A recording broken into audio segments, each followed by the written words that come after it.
Relationships are supposed to be simple, or at least that's what I thought when I first started dating Mia. She was beautiful, kind, and funny. Everything a guy could ask for. We met at a mutual friend's birthday party, and from the moment I saw her, I knew I wanted to be with her. After a few casual dates, it quickly blossomed into something serious. We were that couple that friends envied, inseparable, always laughing, always planning the next big adventure together. It felt perfect. But life has a strange way of throwing curveballs when you least expect it. For me, that curveball came in the form of Sophie, Mia's best friend. Sophie was there from the start, always hovering around Mia and naturally becoming a fixture in my life as well. She was part of the package deal. Wherever Mia went, Sophie was often close behind. At first, it didn't bother me. It felt nice to know that Mia had a solid support system and someone who genuinely cared about her. I even grew to appreciate Sophie for being such a good friend to the woman I loved. But slowly, almost without realizing it, my thoughts about Sophie started to shift. It began with harmless admiration. Sophie was everything Mia wasn't, whereas Mia was soft-spoken, Sophie was loud and confident. Mia had a gentle beauty about her, but Sophie's looks were striking, magnetic. She had this way of commanding attention, her presence filling a room before she even spoke. Sophie was vibrant, lively, and a little reckless. The more I got to know her, the more I noticed things about her that intrigued me. At first, it was just glances. I'd catch myself watching Sophie when she laughed or when she told a story with that wild, animated energy of hers. I'd notice how her eyes sparkled when she got excited or how her lips curved into a mischievous smile when she teased Mia.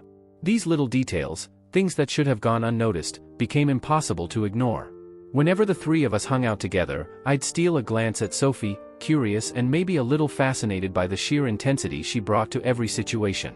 I told myself it was harmless. After all, there's nothing wrong with finding someone attractive, right? I loved Mia. I knew that. But it didn't stop my mind from wandering. It wasn't until Sophie started noticing me noticing her that things got complicated.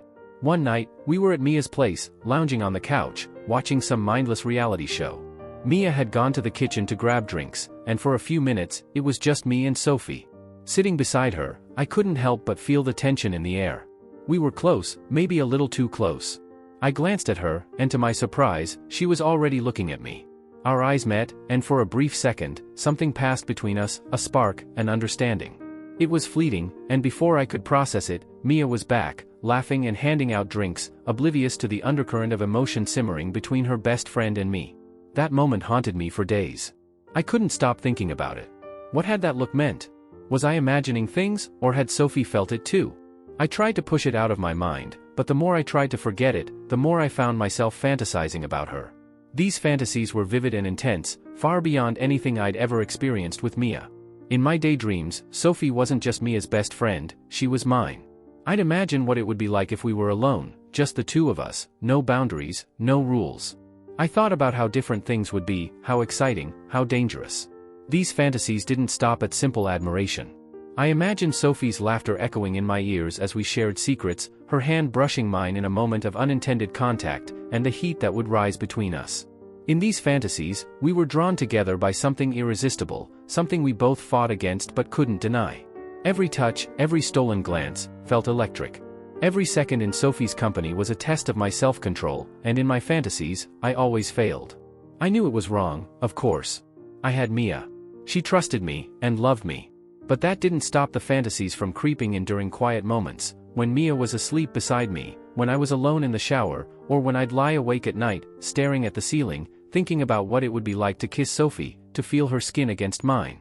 The next time I saw Sophie, it felt different. My heart raced when she walked into the room, and I couldn't help but feel a surge of guilt wash over me.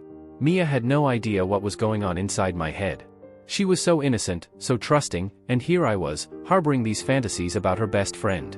But Sophie wasn't making it easy to forget. That night, we were all out for drinks at our usual spot, celebrating Sophie's promotion. Mia had excused herself to the bathroom, leaving me alone with Sophie at the bar. I could feel the alcohol buzzing through my veins, making me braver and bolder. Sophie leaned in close, closer than usual, her arm brushing against mine. "You've been quiet tonight," she said, her voice low and teasing. I shrugged, trying to act casual, but my pulse quickened. "Just thinking." "About what?" she asked, her eyes locking onto mine with that same intensity that had first drawn me in. For a moment, I considered telling her the truth. I considered confessing everything, the glances, the fantasies, the way my heart raced every time she was near. But then Mia returned, wrapping her arms around me in that affectionate way of hers, and the moment was gone. Sophie leaned back, her smile knowing, as if she'd already guessed what I hadn't said. That night, lying in bed beside Mia, I felt the weight of my guilt like a heavy stone in my chest. What kind of person was I? How could I claim to love Mia while secretly fantasizing about her best friend? It felt like a betrayal, even if nothing had happened physically.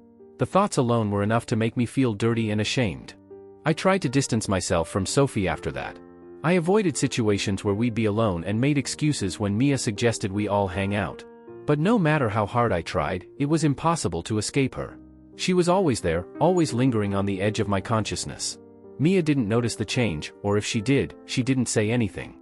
She was happy and content, and that only made my guilt worse. Here I was, slowly falling apart inside, and she had no idea. The worst part was that I didn't want to stop thinking about Sophie.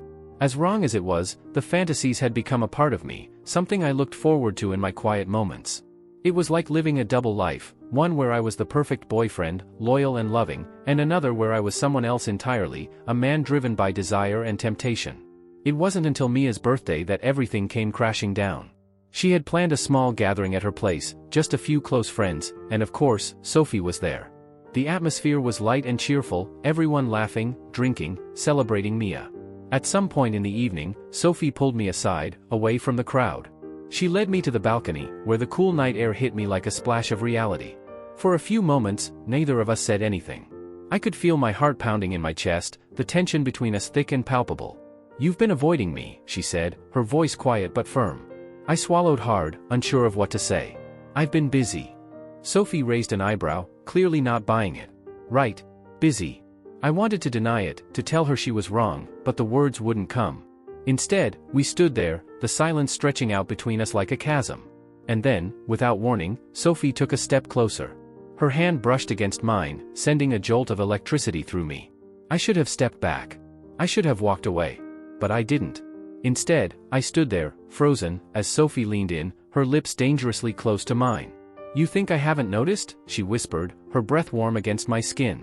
"The way you look at me? The way you think about me?" My mind was racing. How had she known? Had I been that obvious?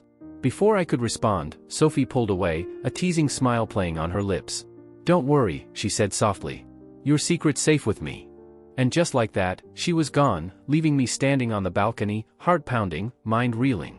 From that night on, things spiraled out of control. Sophie's words haunted me, taunting me, tempting me. She knew. She knew everything, and yet, she hadn't told Mia. Why? What was her game? Was she testing me, waiting for me to make the next move? Or was she simply enjoying the power she had over me? I couldn't take it anymore. The fantasies were consuming me, bleeding into every aspect of my life. I couldn't look at Mia without feeling guilty. I couldn't be around Sophie without feeling like I was going to explode. The line between fantasy and reality had blurred to the point where I wasn't sure which was which anymore. And the worst part? I wasn't sure if I wanted to stop. Desire, temptation, and guilt are powerful emotions, and when they collide, the consequences can be devastating.